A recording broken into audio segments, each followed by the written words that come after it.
హ్యాపీగానే ఉంది కానీ కాకపోతే కొంచెం భయం కూడా ఉంది, సీట్లు దొరుకుతాయి.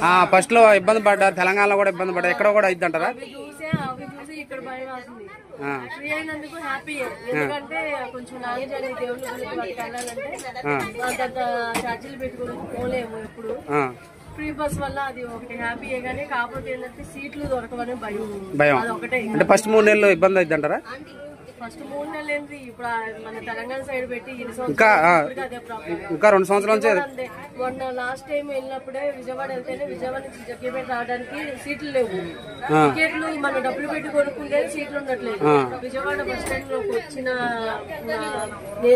నేను ఉండగానే 3 బస్సులు వచ్చినాయి.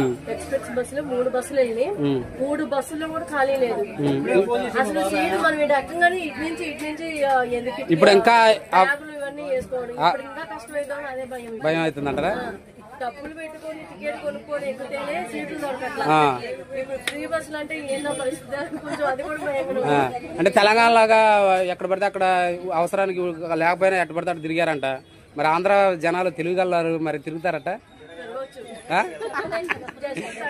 ఫస్ట్ కొన్ని రోజుల దాకా అలా మాత్రం జరిగింది పక్క స్టార్టింగ్ లో అయితే. తర్వాతకి ఈ స్కీమ్ ఇంత తొందరగా పెడతారు అనుకున్నారా? 1 year అయింది, లేట్ అయిందంట. ఎప్పుడు స్టార్ట్ అయింది అనుకోను, కానీ 1 year పట్టింది. ఇప్పటికైనా వచ్చింది, సంతోషం. బాగుంది.